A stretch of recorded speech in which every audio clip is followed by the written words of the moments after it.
ತ್ರಿವರ್ಣ ಸ್ಪೆಷಲ್ಗೆ ಸ್ವಾಗತ. ನಾನು BM ಹನೀಫ್. ಸ್ನೇಹಿತರೆ, ದರ್ಶನ್ ತೂಗುದೀಪ ಅಭಿನಯದ ದಿ ಡೆವಿಲ್ ಚಿತ್ರ ಬಿಡುಗಡೆಗೆ ಕ್ಷಣಗಣನೆ ಆರಂಭವಾಗಿದೆ. ಕ್ರಿಮಿನಲ್ ಕೇಸಿನ ವಿಚಾರಣೆಯ ಹಿನ್ನೆಲೆಯಲ್ಲಿ ಹೀರೋ ಜೈಲಿನಲ್ಲಿರುವಾಗಲೇ ಆತನ ಸಿನಿಮಾ ಒಂದು ಬಿಡುಗಡೆ ಆಗ್ತಾ ಇರೋದು ಕನ್ನಡದ ಮಟ್ಟಿಗೆ ಇದು ಎರಡನೇ ಪ್ರಕರಣ. ಹಾಗಾದ್ರೆ ಮೊದಲ ಪ್ರಕರಣ ಯಾವುದು ಅನ್ನೋ ಪ್ರಶ್ನೆ ಬರುತ್ತೆ. ಮೊದಲ ಪ್ರಕರಣವು ದರ್ಶನ್ಗೆ ಸಂಬಂಧಿಸಿದ್ದು. 2011ರಲ್ಲಿ ಸಾರಥಿ ಸಿನಿಮಾ ಬಿಡುಗಡೆಯ ಸಂದರ್ಭದಲ್ಲೂ ಕೂಡ ದರ್ಶನ್ ಜೈಲಿನಲ್ಲಿದ್ರು. ಚಿತ್ರದ ಪ್ರಮೋಷನ್ಗಾಗಲಿ ಅಥವಾ ಪ್ರಚಾರದ ಸಮಾರಂಭಕ್ಕಾಗಲಿ ದರ್ಶನ್ ಆವಾಗ ಹಾಜರಾಗಿರಲಿಲ್ಲ. ತಮಿಳಿನಲ್ಲಿ ಇಂಥದ್ದೊಂದು ಪ್ರಕರಣ ಸ್ವಾತಂತ್ರ್ಯಕ್ಕೂ ಮುನ್ನವೇ ನಡೆದಿತ್ತು. ಹರಿದಾಸ ಅನ್ನೋದು ಸಿನಿಮಾ ಹೆಸರು. ಆ ಸಿನಿಮಾ ಬಿಡುಗಡೆಯಾದ ಕೆಲವೇ ದಿನಗಳಲ್ಲಿ ನಾಯಕ ನಟ ತ್ಯಾಗರಾಜ ಭಾಗವತರ್ ಕೊಲೆ ಪ್ರಕರಣವೊಂದರಲ್ಲಿ ಬಂಧಿತರಾಗಿ ಜೈಲು ಸೇರಿದ್ದರು. ಆ ಹಿನ್ನೆಲೆಯಲ್ಲಿ ಆ ಸಿನಿಮಾ ಶತದಿನೋತ್ಸವ ಆಚರಿಸಿತ್ತು. ಇರಲಿ, ಈಗ ಇಲ್ಲಿ ಮುಖ್ಯವಾಗಿ ನಾನು ಮಾತಾಡ್ತಾ ಇರೋದು ಜೈಲಿಗೆ ಹೋದದರ ಬಗ್ಗೆ ಅಲ್ಲ. ಹೀರೋ ಜೈಲಿನಲ್ಲಿರುವಾಗ ಆತನ ಸಿನಿಮಾ ಬಿಡುಗಡೆ ಆದರೆ ಅದು ಸಕ್ಸಸ್ ಆಗುತ್ತಾ? ಜನ ಈ ಸಿನಿಮಾವನ್ನು ಯಾವ ದೃಷ್ಟಿಯಿಂದ ನೋಡ್ತಾರೆ? ಅದು ಹೀರೋ ಒಂದು ಬರ್ಬರ ಕೊಲೆ ಪ್ರಕರಣದಲ್ಲಿ ಜೈಲಿಗೆ ಹೋದದ್ರಿಂದ ಆ ಹೀರೋ ಜನಪ್ರಿಯತೆ ಕುಸಿದು ಹೋಗಿ ಅದರಿಂದ ಸಿನಿಮಾದ ಬಾಕ್ಸ್ ಆಫೀಸ್ ಗಳಿಕೆ ಕುಸಿಬಹುದಾ? ಅಥವಾ ಹೀರೋ ಜೈಲಿನಲ್ಲಿ ಇರೋದು ಒಂದು ಕುತೂಹಲದ ಸಂಗತಿಯಾಗಿ ಜನ ಮುಗಿಬಿದ್ದು ಸಿನಿಮಾ ನೋಡಿ ಅದು ಸೂಪರ್ ಡೂಪರ್ ಹಿಟ್ ಆಗಬಹುದಾ? ಈ ಎಲ್ಲ ವಿಷಯಗಳ ಬಗ್ಗೆ ಮಾತಾಡ್ತೀನಿ. ಅದಕ್ಕೂ ಮುನ್ನ ನೀವು ನಮ್ಮ ಚಾನೆಲ್ ಅನ್ನು ಇನ್ನೂ ಸಬ್ಸ್ಕ್ರೈಬ್ ಮಾಡಿಲ್ಲ ಎಂದಾದಲ್ಲಿ ದಯವಿಟ್ಟು ಈಗಲೇ ಸಬ್ಸ್ಕ್ರೈಬ್ ಮಾಡಿ ಈ ವಿಡಿಯೋವನ್ನು ಪೂರ್ತಿಯಾಗಿ ನೋಡಿ.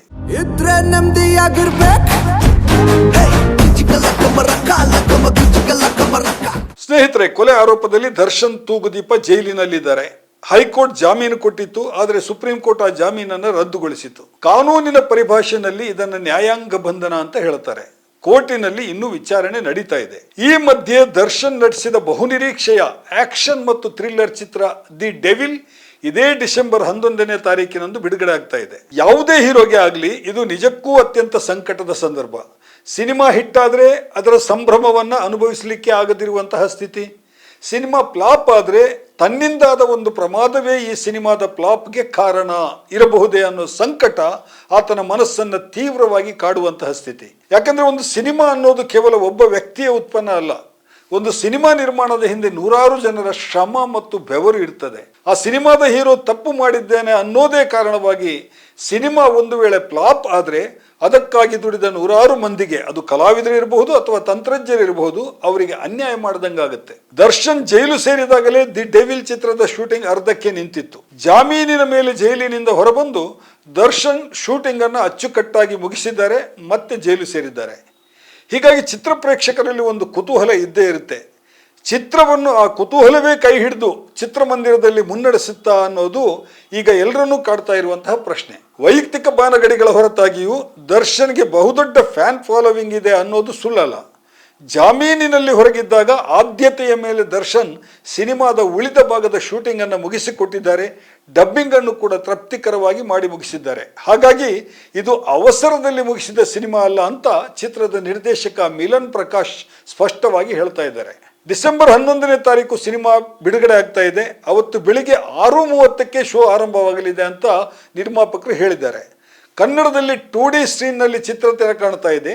ಜೊತೆಗೆ ಹಿಂದಿ, ತೆಲುಗು, ತಮಿಳು ಮತ್ತು ಮಲಯಾಳಂನಲ್ಲೂ ಕೂಡ ಡಬ್ಬಿಂಗ್ ಮಾಡಲಾದಂತಹ ಚಿತ್ರ ತೆರೆ ಕಾಣ್ತಾ ಇದೆ.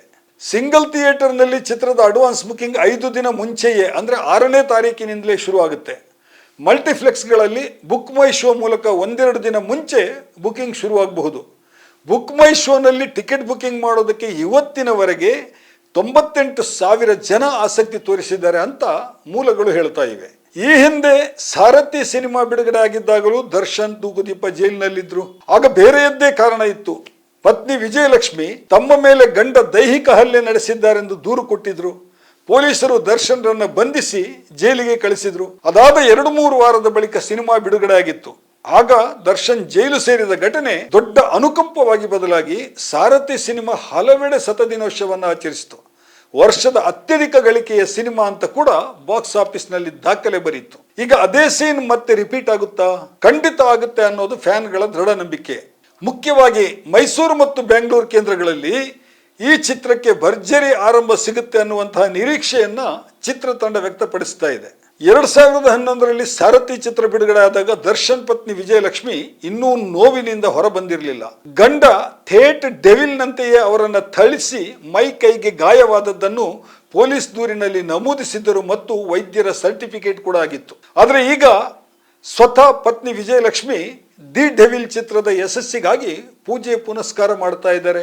ಗಂಡ ಶೀಘ್ರ ಜೈಲಿನಿಂದ ಹೊರಬರಲಿ, ಈ ಸಂತೋಷವನ್ನ ತನ್ನ ಜೊತೆಗೆ ಅನುಭವಿಸಲಿ ಅಂತ ದೇವರಲ್ಲಿ ಬೇಡ್ತಾ ಇದ್ದಾರೆ. ಸ್ನೇಹಿತರೆ, ಇದಾಗಿದೆ ಇವತ್ತಿನ ಸ್ಪೆಷಲ್ ಸ್ಟೋರಿ. ತ್ರಿವರ್ಣ ತಾರಾಲಯದ ಎಂಟರ್ಟೈನ್ಮೆಂಟ್ ಸ್ಟೋರಿಗಳನ್ನು ಕೂಡ ನೋಡ್ತಾ ಇರಿ.